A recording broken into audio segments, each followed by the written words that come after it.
الأهلي بيشارك في كأس العالم للأندية، وعلى رأي المثل وعلى رأي الجملة الشهيرة بتاعت المعلق الكبير بتاعنا عدالة السماء. طب ليه يا عم أحمد الأهلي هيشارك في كأس العالم للأندية؟ هقول لك يا باشا، لأن المغرب هي اللي هتعمل بطولة كأس العالم للأندية. طب برضه ليه الأهلي هو اللي هيبقى مشارك؟ هقول لك يا باشا، لأن الفيفا بتقول لك ما ينفعش إن اتنين من فرقتين من نفس الدولة يشاركوا في كأس العالم. ليه يا باشا؟ ليه؟ لأن طبعا الوداد واخد البطولة، وأنت عارف إن هو خد البطولة إزاي، وإنه لعب الماتش على ارضه اللي ما كانش ينفع ان يتلعب على ارضه. ما علينا، وان الوداد هو اللي هيبقى هو صاحب الارض. طب ايه يا باشا، مين اللي هيخش التاني؟ قال لك يا باشا اللي هيخش ممثل قاره افريقيا هو الوصيف. ومين الوصيف؟ هو النادي الاهلي.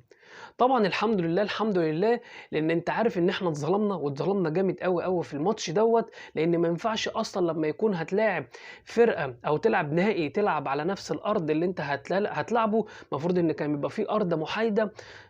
وطبعا زي ما انت شفت وزي ما انت عارف ايه اللي بيحصل لما بتروح تلعب في المغرب او الترجي او ايا كان اي دوله افريقيه بتلعب فيها. عارف ايه اللي بيحصل، وعارف طبعا ان انت ما بتعرفش ولا تركيز ولا نوم ولا بتعرف تاخد راحتك في اي حاجه. وشفت الجمهور طبعا بيتعامل هناك ازاي. شفت حتى البنارات ما كانوش عايزين يخلي النادي الاهلي او المسؤولين عن النادي الاهلي ان هم يعملوهم على المدرجات، وعايزين الملعب كله يبقى للجمهور الوداد. فطبعا الحمد لله الحمد لله، يعني انت شفت كل حاجه، شفت كل حاجه. يعني الماتش خلص ان هم كسبوه. بس يعني انت شفت حتى كابتن محمود الخطيب لما كان داخل، عايزين يدخلوا كابتن محمود الخطيب فقط لا غير، مش عايزين يدخلوا اي حد من الاداره. شفت هم بيزقوا كابتن حسام غالي، بيزقوا الاستاذ امير توفيق، وكانوا يعني بص، ما كانش ماتش من الاخر. لان انت عارف احنا لما بنروح في الاماكن ديت، وعلى فكره مش الاهلي بس، الاهلي او الزمالك او بيراميدز برضه في اخر مره اتظلم لما كان بيلعب نهضه البرقيه، لما برضو بنروح ايه اللي بيحصل معانا. فده طبعا ما كانش عدل ان احنا نلعب على ارض اللي هو المنافس، على ارض الوداد.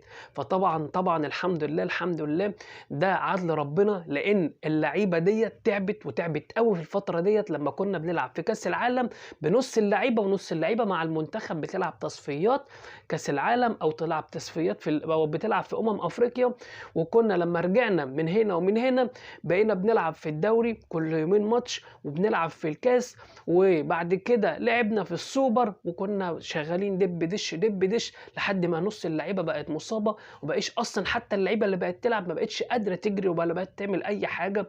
كنا على فكره يعني من الصعب جدا جدا جدا لما الاهلي يبقى يخسر دوري وكاس وكمان السوبر. كان في ناس ما كانتش يعني بتقول لك انتوا ازاي تدخلوا اصلا السوبر وانتوا اصلا ولا واخدين دوري ولا كاس.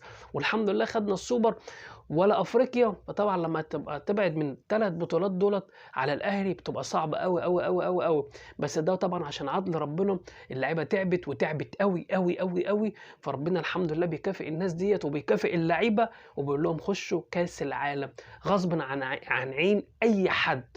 الحمد لله الحمد لله، اللعيبه دي هتخش والتالت مره على التوالي، تالت مرة على التوالي. سامعها كويس، الأهلي بينافس في كأس العالم للأندية تالت مرة على التوالي. سيبك بقى من إن هو داخل وصيف أو داخل مش عارف إيه. أنت عارف إن الماتش ده لو كان لعب في مصر، ماتش الوداد لو كانت لعب في مصر أو كانت لعب في أي مكان تاني، كان الأهلي كسب الوداد وهو حاطط رجل على رجل. بس الحمد لله الحمد لله، مش مشكلة، بطولة وراحت الحمد لله، وادينا دخلنا كأس العالم للأندية. أي حد بقى هيطلع يقول لك ده زي ما دخلوا السوبر وصيف هيخشوا كاس العالم للانديه وصيف. طب احنا دخلنا وصيف، انت بقى انت مركزك فين؟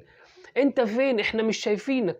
احنا كده شايفين شياط ما شاء الله، وعايزين نبعت نجيب مطفيات ونطفي كل الشياط اللي عندكم دلوقتي.